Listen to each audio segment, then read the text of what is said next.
All right, welcome back. So we're going to continue where we left off with moral criticism, and then in this video we're going to move ahead into what's called formalism or formalist criticism. So where we left off was talking about moral criticism, and a couple of things that I want to refresh your memory on or highlight in a new way is that we approach almost every text with a very superficial, light, introductory level of moral criticism, and we say that a text is good or bad. What we're doing with literary criticism is we're trying to explore what makes it good or bad, and there are all these different schools of thought about like how a story does what you think it's going to do, and that makes it a good story, and if it deviates from what you think or what you hope, it is often a bad story. And so again, we just kind of want to dive in and explore like that, the reasoning behind why we would arrive at that. But moralism kind of expands forward from there. It's not just about whether a text or a book, a play, a movie, a song, an album is good or bad. Moralism specifically is looking at like what are the morals, what are the ethics, what are the values. So you may start off with whether something is good or bad. But moralism is kind of going further than that, and it's looking at what makes this good, what values, what morals, what ethics, what virtues are being reinforced here, and which ones are being deviated from. And so what we talked about in the last video is we said that the Bible is really riddled with a lot of these moralist statements, these assumptions about what is good, what is right, what is true, what is noble, what is virtuous. And a lot of it you just kind of bypass, you don't even think about.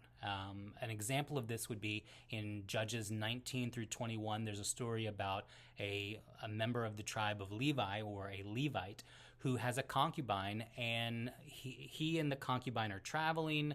They're having some relationship issues. They're traveling, and so she is sexually assaulted, and he takes her body after she has been assaulted, and he dismembers it, and he sends the different parts of her body to the other tribes or the other communities of Israel. And he says, look at this terrible thing that was done to her, not meaning what he has done, but the assault that was committed against her.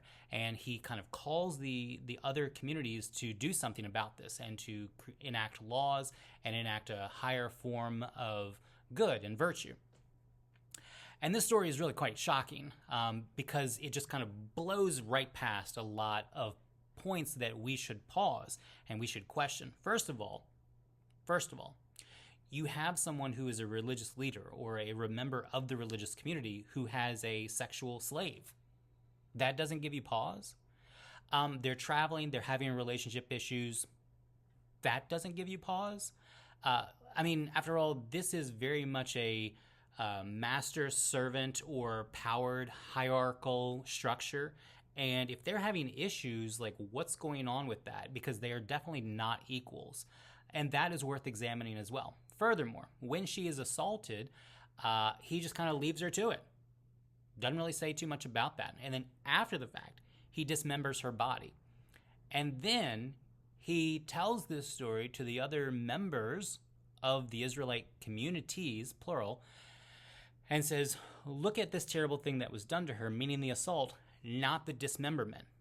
And as we are reading this story, he's the good guy in all of this. If we are just kind of reading the story, we assume that he is the good guy because he is a religious leader. And moral criticism would say, whoa, stop, hold the phone, go back to the very start of this. You're saying that a religious leader has a sexual slave, has a concubine? Like, what?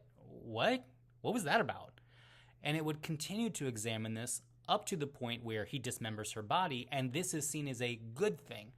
Again, there are all kinds of moral violations, ethical violations, virtue violations that are taking place here. And moral criticism would say, what is that about? Let's pay attention to that. Let's examine that. Let's not just blow past all of this to say, well, he's the good guy, and we know that because he's a religious leader, so of course he has to be a good guy, and everyone else is the villain. No, like moral critics would say, are we sure about that? Let's examine that again. And you see stories like this happening over and over and over and over. You have the story of Abraham, who is wanting to kill his son, Isaac, and he does this in the name of God. And this is seen as a good thing, so much so that generations, hundreds of years later, he will still be remembered as someone who is so devoted to God that he would kill his own son. And a moral critic again would say, whoa, I don't know about that one. A moral critic would not just stop as, well, the Bible says he's a good guy, so he must be a good guy. A moral critic would want to dig into that and kind of examine that some more in light of other pieces of the story, such as laws that would prohibit parents who are doing things like Abraham does to his son Isaac, things that are being laid down like ethics and just kind of assumptions that if you're a religious leader, you should commit yourself to a moral where we don't just take it as a matter of course that you're going to have this sexual slave and that you can literally do whatever you want to her, and no one questions that, especially when things are done against her and you are the one who has been violated more than anyone else. And that's the way that story in Judges 19 through 21 plays out, is that his claim to the Israelite communities is that a crime has been committed against him because of what has been done to his property. Moral critics would have a lot to say about that. Okay, we're moving on. As a kind of way to color this, Harris in your textbook is going to try and explain a lot of the things that are going on historically. And with a story like the one in Judges, Harris will do a really good job of trying to reconstruct what was going on socially, politically, civilly, religiously with the community of Israel, or the communities of Israel, the people of God, or what is called the people of God. And to a great extent, if you have grown up like I have grown up, stories like that are kind of blasted past. The almost murder by Abraham is kind of blown past because it reinforces a higher truth or a higher value. And Harris would have a lot to say about that and would say, well, actually, that's not what's happening at all. Like what Abraham does with his son Isaac is actually a violation of a lot of other laws that are being created around this same time. Harris would also kind of point out that what happens with the story of the Levitical leader, the religious leader in the book of Judges, and his concubine has a lot to say about laws that are being lived in at this time, that while, yes, the concubine was his property, was the Levite's property, at the same time, the fact that they would even have a disagreement, or that he would allow her to leave and go back to her father's house, says a lot about the elevation of women, and it creates this very confusing limited understandings, misunderstandings that so many of us would blow past, and we would just say, oh, well, that's just how things were back then. No, it's not. Harris would say, definitely that is not how things were back then. And so if you find yourself moving through the next several weeks and wanting to say, gosh, that sure is a strange thing that I'm reading, but I guess that's how things were back then. No, actually not. What we see is that through time, both the Israelite communities and the other communities that they are kind of engaging with actually have their own values, their own norms, their own laws, their own customs, their own ways of life that look pretty familiar to us today. And what you see is kind of a baseline across multiple cultures that Jesus will echo himself in the New Testament and will say, you really should not do what you would not want done to you, you should not do to others, or this golden rule of do unto others as you would have them do unto you. That's not really original to Jesus. We say that even as far into the East as China and Japan and these other cultures, these other religions of Buddhism and Shintoism that would say the same thing, that you shouldn't do to others what you would not want done to you, and you should do to others what you would want done unto you. And so we see echoes of this across multiple cultures and societies. So again, this temptation for us to say, oh gosh, that's just so strange, but you know what, it's okay, that's the way things were back then. Actually, no, that's not a good exit strategy on that. You should question it. Okay, so we're moving forward into formalism. Now, formalism is a form of literary criticism, literary studies that, as I say in the notes here, that a lot of literary scholars are trying to move away from, because on the one hand, it's been mined a lot.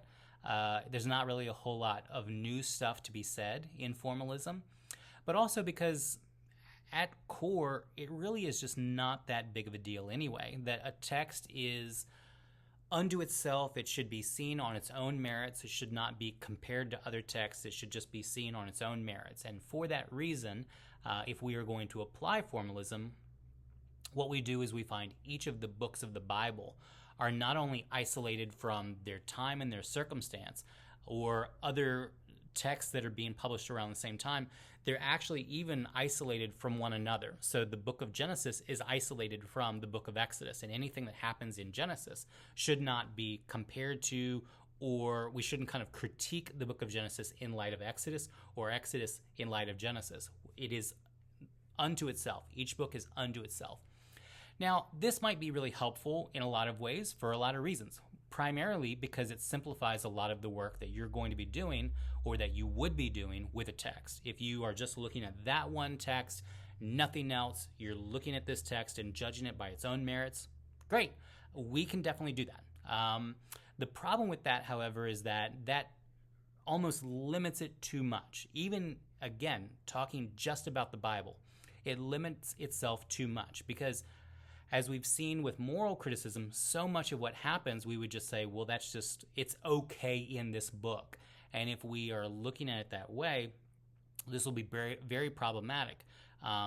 When we get to the New Testament, some of the things that are happening just within the first 4 books of the Christian scriptures or the New Testament are problematic against one another because we will have this knowledge that we are not allowing ourselves to use. What do I mean? Well, in the Gospel of John, John talks about how Jesus existed before the beginning of the world, that Jesus is, the way that John talks about Jesus is that John says that Jesus is equated to God, that Jesus is God, and that God is Jesus, and that God is also the Spirit of God, and the Spirit of God is also God, and is also Jesus, and Jesus is also the Spirit of God, which is very helpful if we're trying to build an idea about the Trinity. However, is that the full scope of God? Well, according to John, John says that Jesus is the Lord of all time and Lord of all space, which is really good. But at what point is Jesus no longer God? Like, you're talking about Jesus as though Jesus is God and has existed before the creation of the world? Check. No other person in the New Testament says that. Particularly the other gospel writers do not say that. And if you are looking at John and you're saying, well, John is definitely true, the moment you step out of John into the other gospels, which again are talking just about the life of Jesus, that just isn't there. It's not there in the same way, and in many instances, it's just not there. The story is remarkable only in the sense that it's only in the book of John. And so what do you do with that? Well, the synoptics, which is Matthew, Mark, and Luke, will say that they are the prime story of Jesus' life and ministry, not John. That what John is doing is a theological work, not a historical biography. And if you believe that, sure, okay, John is unto itself. It's a theological work. It should not be considered authoritative in the sense that it is binding or biographical on the life of Jesus. Great. But what you've just done is you've said that on the basis of looking at John as a theological document and not as a biography, nothing that John says should be believed in the sense of a biography. It is strictly a theological work. And when you try and force that biographical stuff back in there and say, okay, we're not trying to include the other synoptic gospels. We're not trying to understand John in light of this biographical information. It just creates this major problem that you can't really move with it because, again, you've locked yourself just into that one book. Now, that's an example that can get really confusing really quickly. Again, formalism is good because it can kind of limit the information that we can bring in as we are studying that book. On the other hand, it is very problematic because at what point do you say, well, because we've locked the gates on this and we can only consider what is inside this book, you know that there's other information outside of that book that does not corroborate what's inside the book, and so you've essentially created a prison for yourself. And so a lot of scholars have tried to move away from formalism because it's just not fun, and also it's not authentic. It's not it just doesn't present itself well, because you would know these things that exist outside of this story. In other words, if I were to read or try to critique just the first Star Wars movie, A New Hope, without considering any of the other stuff that's happening in the other Star Wars properties, in the comic books, in the TV shows, in the other movies, what I have is I have a whiny little farm boy who goes on a joyride, and at the end he's the hero, and that's it. And that's the whole understanding of the Jedi. That's the whole understanding of Darth Vader. That's it. And it's really problematic, because you might be able to do that and you might be able to discuss it well, but the rest of us are hearing what you have to say and we're going, wait, but what about the other movies? What about the TV shows? What about the comic books? What about the novels? What about all this other information that we have out here? And you're going, no, I just want to talk about this one thing. The rest of us are going to look at you and say, I'm sorry, but I'm walking around with more information than you have. Why am I even listening to you? And that's, again, why a lot of scholars have begun to move away from formalism. Now, here are the benefits of formalism, because it's not all bad, and I don't want to mischaracterize what we have going on here. I think that formalism is a really good tool, is a really good school of criticism for us to keep in mind, primarily because it begins to change the text against the text. And here's what I mean by that, is that off camera here I have a copy of the Bible, and in the book of Luke I'm looking at chapter 19.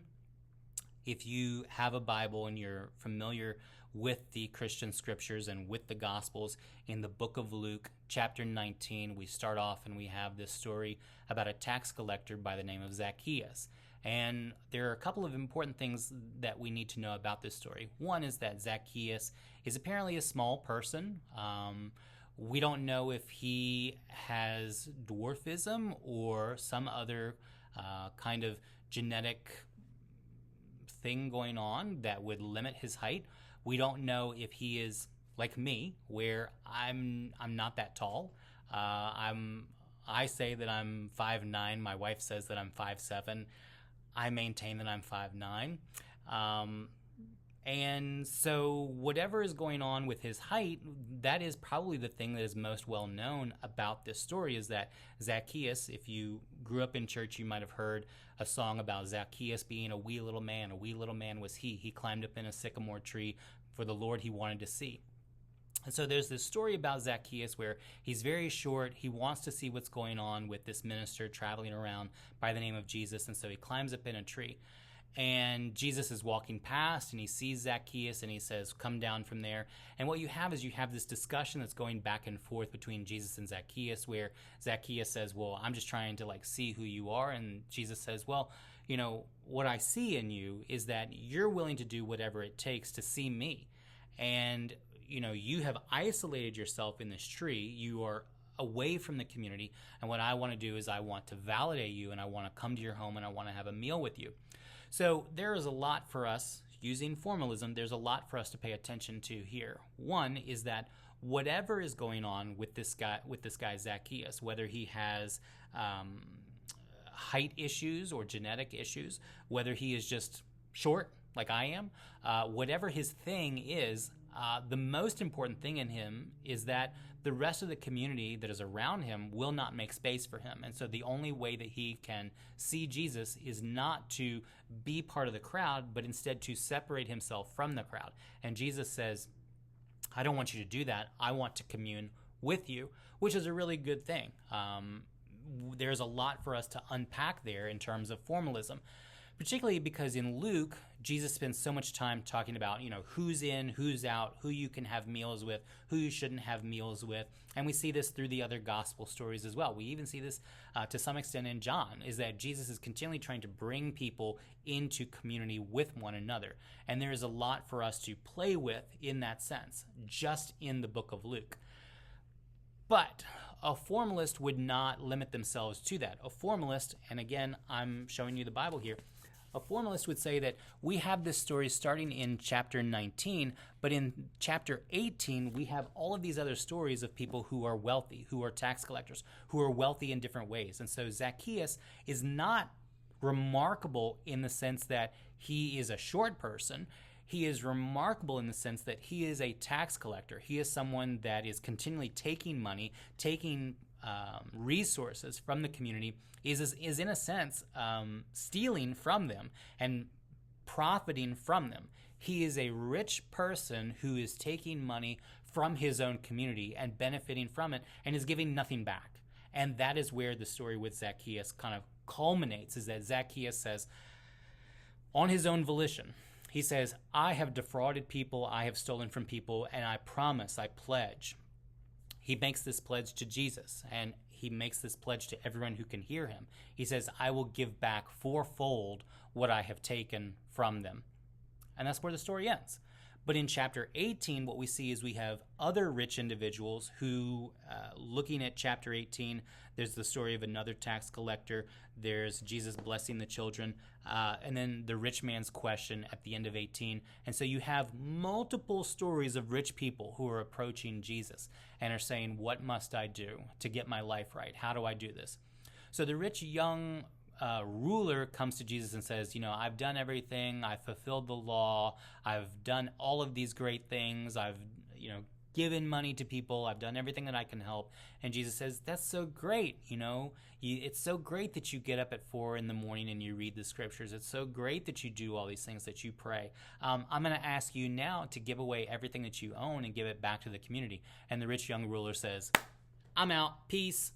So this is someone who has done everything in fulfillment of the scriptures that he can do. And when Jesus says, well, now I want you to go a step further and I want you to give money back, this is someone who is celebrated and elevated, and he is doing great things for the community. And even then Jesus says, I want you to give a little bit more. I want you to give a penny more. And the rich young ruler says, I'm out. No, thank you. And then we have the story of Zacchaeus, who says, I have stolen all this money. And Jesus does not ask him to do this. He volunteers not only to give back what he has taken, but to continue to compound on that and to give 4 times what he has taken. So this is an example of formalism, because what we see is we have these stories that are kind of side by side with one another. And if you're missing that, there's definitely a story that is culminating in Zacchaeus, and it has nothing to do with what his physical body is like. It has everything to do with his willingness to recognize his own faults and to give back, to restore, to make restitution. And Jesus says, well, this is the individual that I want to go and I want to have meals with, rather than the person who has done everything that they can do, who has lived the good life, but refuses to give another penny in pursuit of their holiness or their supposed holiness.